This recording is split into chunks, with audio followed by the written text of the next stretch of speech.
অনেকেই বলেন ভারতকে এতদিন নানা সুবিধা দিয়েছেন শেখ হাসিনা, তবে প্রিয় হাসিনার ঠাঁই দিতে সংকোচ ভারতের। আপাতত সেখানে থাকলেও ভারত চায় দ্রুতই যেন শেখ হাসিনা সে দেশ ত্যাগ করে, এমন খবরই ভেসে আসছে নানা গণমাধ্যমে, যার কারণ হিসেবে রাজনীতির নানা প্রসঙ্গ উঠে আসছে। শেখ হাসিনাকে ভারতে রাখাটা ভারতের জন্য ভালো ব্যাপার নয়, এতে রাজনৈতিকভাবে কিছু ঝামেলার সম্মুখীন হতে হবে ভারতের। এদিকে এটিও শোনা যাচ্ছে হাসিনাকে না করে দিয়েছে যুক্তরাষ্ট্র, যুক্তরাজ্য। আর এসবে বিপদেই পড়েছেন বাংলাদেশের সাবেক এই প্রধানমন্ত্রী। কোথায় আশ্রয় নেবেন তা ভেবেই দিশেহারা তিনি। কিছুদিন আগেও যার দাপটে ছিল গোটা বিশ্ব, বাংলাদেশে যিনি ছিলেন সবচেয়ে প্রভাবশালী সেই শেখ হাসিনা এখন বিভিন্ন দেশে আশ্রয়ের সন্ধান করছেন। দেশে থাকতে পারেননি, ভারতেও মিলছে না দীর্ঘস্থায়ী আশ্রয়। নিষেধাজ্ঞা আসছে পশ্চিমা দেশ থেকেও। সকলের মনের প্রশ্ন, কোন দেশে দীর্ঘমেয়াদী ঘাঁটি করতে যাচ্ছেন হাসিনা? কেন তাকে রাখতে সংকোচ ভারতের? নেপথ্যে জড়িয়ে কোন সব রাজনৈতিক কারণ? এসব প্রশ্নের উত্তর খুঁজবো, বিচার বিশ্লেষণা করব বিস্তারিত আয়োজনে।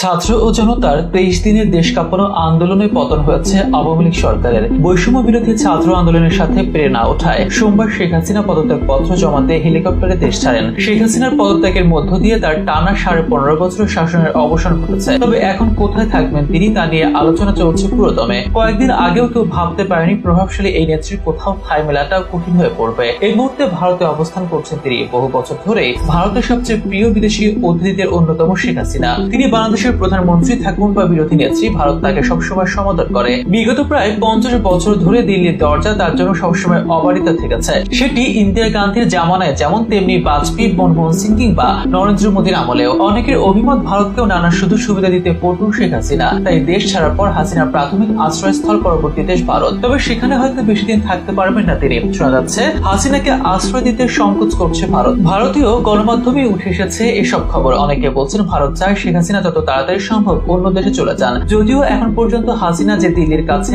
দীর্ঘ আশ্রয় চেয়েছেন এমন স্পষ্ট খবর নেই, কিন্তু যদিও তিনি তা চান তাহলে মোদী সরকার তা দেবে না বলে মনে করছেন ওয়াকিবহাল মহল। কিন্তু নিজেদের এত প্রিয় হাসিনাকে কেন রাখতে চায় না ভারত, সে কারণটাও অবশ্য স্পষ্ট অনেকের কাছে। প্রথমত তার নিরাপত্তা সংক্রান্ত বিষয়। তবে প্রধান কারণ হচ্ছে ভারত শেখ হাসিনাকে আশ্রয় দিলে এর একটি নেতিবাচক প্রতিক্রিয়া হবে বাংলাদেশে।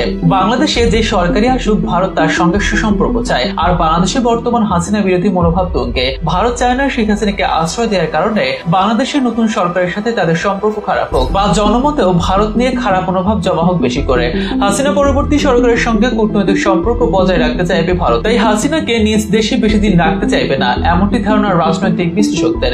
ভারত থেকে শেখ হাসিনা পরবর্তী গন্তব্য কোথায় তা নিয়ে চলছে এখন জল্পনা কল্পনা। যুক্তরাষ্ট্র, যুক্তরাজ্যে যাওয়ার ব্যাপারে বাধার খবর প্রকাশ্যে এসেছে সম্প্রতি, যদিও সেটি স্পষ্ট নয় এখনো। তবে পশ্চিমা দেশগুলোতে শেখ হাসিনার রাজনৈতিক আশ্রয় পাওয়া খুব বেশি কঠিন হবে বলে মন্তব্য করছেন বিভিন্ন রাজনীতিবিদ। এখন শোনা যাচ্ছে শেখ হাসিনা সৌদি আরব, সংযুক্ত আরব আমিরাত এবং ফিনল্যান্ডে আশ্রয়ের খোঁজ করছেন। দেখার বিষয়ে আসলে কোন দেশে পাকাপোক্তভাবে অবস্থান নেন শেখ হাসিনা, ভারতে বা আর কতদিন থাকতে পারেন।